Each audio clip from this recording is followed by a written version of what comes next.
మూసీ 1,50,000 కోట్ల కుంభకోణం బయట పెట్టంగానే అప్పుడు ఇట్లే డైవర్షన్. కొడంగల్లో అల్లుడు గారి ఆమ్యామ్య లగచర్ల భూములు కొట్టేస్తున్నాడు అల్లుడు గారి కోసం, ఆయన మ్యాక్స్ బిఎన్ అనే ఫార్మా కంపెనీ కోసం అనగానే అప్పుడు గిట్లనే మా నరేందర్ రెడ్డిని తీసుకుపోయి 37 రోజులు జైల్లో పెట్టిండ్రు. ఆయనతో పాటు రైతులను జైల్లో పెట్టిండ్రు. తర్వాత విద్యుత్ కుంభకోణం, కాళేశ్వరం కమిషను, ఫోన్ ట్యాపింగు, గొర్రెల సాము, ఫార్ములా ఈ, మన్ను మశానం అని ఫోన్ ట్యాప్, మొత్తానికి 2 years టైంపాస్ వ్యవహారం తప్ప ఒక్కటంటే ఒక్కటి ఈరోజు వరకు రుజువు చేసింది లేదు, పీకింది లేదు. అయినా ఇంకోటి వీళ్ళు మర్చిపోతున్నారు. హరీష్ రావు గారు అంటే ఎవరు? హరీష్ రావు గారు మీ మొత్తం క్యాబినెట్నే అసెంబ్లీలోనే ఫుట్బాల్ ఆడుకున్నాడు కదా. మీకు సబ్జెక్ట్ రాదు, మీకు తెలియదు, పీకది. ఆయనతోనే అసెంబ్లీలోనే అందరి ముంగటనే తిట్లు పడ్డారు మీరు. 8 మంది మంత్రులు దెబ్బలు పడ్డారు మీరు. అట్లాంటి ఆయన నీయాలన్నట 5-6 పోలీస్ అధికారుల మీద కూర్చోబెడితే ఏం ఫరక పడుతుంది? మీ మంత్రులనే ఫుట్బాల్ ఆడిండు, ఈ పోలీస్ అధికారులు ఎంత అండి నాకు అర్థం కాదు. చేయని తప్పుకు ఏదో పనికి మళ్ళీ కేసు పెట్టి ఇబ్బంది పెడతాం అనుకుంటే భయపడతామా? ఎవరు భయపడతారు? ఎందుకు భయపడతాము? అయినా సాక్షాత్తు సుప్రీంకోర్టు చెప్పింది కదా, ఫోన్ ట్యాపింగ్ కేసులో పసలేదు, ఏదో పనికి మాలిన కేసు అని కొట్టేస్తే సిగ్గులేదా రేవంత్ రెడ్డి? బుద్ధి జ్ఞానం ఉందా అసలు నీకు? ఇట్లా చేయొచ్చునా? ప్రభుత్వం నడపవయ్యా అంటే నీకు ఏమి చెప్పొచ్చినావు అధికారంలోకి? నువ్వు 6 గ్యారంటీలు అంటివి, తులం బంగారం ఇస్తా అంటివి, 4,000 పెన్షన్లు ఇస్తా అంటివి, మహిళలకు 2,500 అంటివి, 26 నెలలు అయిపోయాయి. అది చెప్పే ముఖం లేదు, అది చెప్పే తెలివి లేదు. అందుకే కవర్ ఏం చేయాలి? ఇట్లనే మీడియాను మేనేజ్ చేసుకోవాలి, మీడియా వాళ్ళు ఇళ్ళకు న్యూ ఇయర్స్కు కాలు మొక్కాలి, వాళ్ళను ప్రసన్నం చేసుకోవాలి, అడ్డమైన రాతలు వాళ్ళతో రాయించుకోవాలి. ఇది నీ చిల్లర బుద్ధి, ఇది నీ లేకి బుద్ధి, ఇది రేవంత్ రెడ్డి యొక్క చిల్లర వ్యవహారం. వీళ్ళకు రాజ్యాంగం మీదనే కాదు, స్పీకర్ గారిని చూసినాం మనం, రాజ్యాంగం మీదనే కాదు, వీళ్ళకు సుప్రీంకోర్టు మీద కూడా గౌరవం లేదు సన్నాసులకు. ఇది వాస్తవం. అందుకే ఇవాళ సుప్రీంకోర్టు ఫోన్ ట్యాపింగ్ జరగలేదురా అని చెప్తే కొట్టేస్తే హరీష్ రావు గారి మీద కేసు, అయినా నోటీసులు ఇచ్చినారంటే వీళ్ళకి ఎంత తెలివి ఉంది, వీళ్ళు ఎంత తెలివైన వాళ్ళు దీంతోనే చెప్పొచ్చు.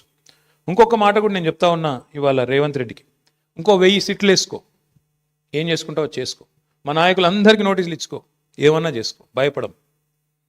బీఆర్ఎస్ తెలంగాణ ప్రజల గుండె చప్పుడు, తెలంగాణ ప్రజల గొంతు బీఆర్ఎస్, తెలంగాణ ప్రజల బలం, గలం, తెలంగాణ దళం, కేసీఆర్ బృందం బీఆర్ఎస్. మేము ఎవ్వరికి భయపడం, బరాబర్ కొట్లాడతాం.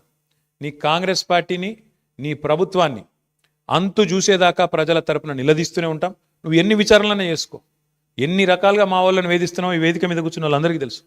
అందరికీ ఏదో రకంగా వేధింపులు, రకరకాలుగా చిల్లర పనులు చేస్తూనే ఉన్నారు.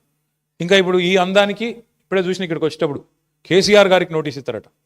ఏది? ఈ లొటపీస్ కేసులో.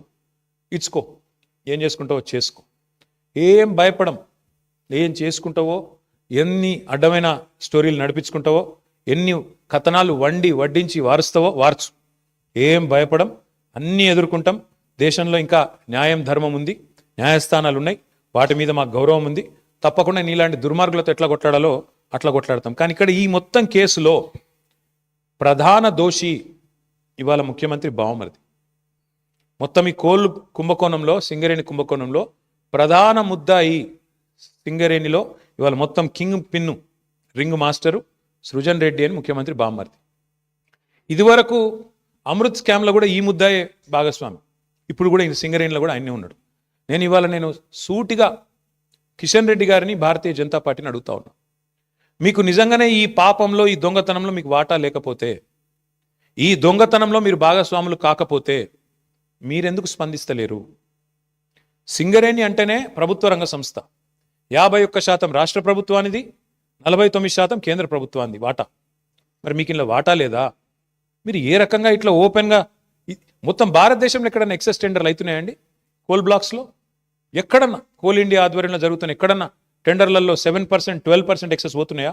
మరి ఎక్కడ లేని సింగరేణిలో పోతున్నాయంటే, ఎక్కడ లేని సర్టిఫికేట్, విజిట్ సైటేషన్ సర్టిఫికేట్ అనేది సింగరేణిలో పెట్టిరంటే, ఇవన్నీ చూస్తూ కూడా coal minister, central cabinet minister Kishan Reddy గారు నిర్లిప్తంగా ఉన్నారు, మౌనంగా ఉన్నారంటే ఏమనుకోవాలి మేము? ఈయనకు కూడా ఇందులో వాటాలు ముడుతున్నాయనా? ఇద్దరు కలిసి పంచుకుంటున్నారనా? ఏమనుకోవాలి? అందుకే మేము డిమాండ్ చేస్తూ ఉన్నాం, సిట్టింగ్ సుప్రీంకోర్టు జడ్జితో కానీ, సిట్టింగ్ హైకోర్టు జడ్జితో కానీ వెంటనే ఒక కమిషన్ వేయండి, విచారణకు ఆదేశించండి అని చెప్పి coal minister, cabinet minister Kishan Reddy గారిని మేము డిమాండ్ చేస్తూ ఉన్నాం. మీరు కేంద్ర ప్రభుత్వంలో ఉన్నారు కాబట్టి మీరు రాయొచ్చు డైరెక్ట్గా లెటర్, మీరు రాయండి, సుప్రీంకోర్టుకు రాయండి, సీజేకి రాసి ఇట్లా కుంభకోణం జరిగింది సింగరేణిలో, అక్కడ సెంట్రల్ గవర్నమెంట్ వాటా 49% ఉన్నది, ఇలా సింగరేణిని ఇష్టం వచ్చినట్టుగా దుర్మార్గంగా కొంతమంది చెరబట్టినారు. వెంటనే ఇందులో లోతుపాతలు చూడాలని చెప్పి ఈ సైటేషన్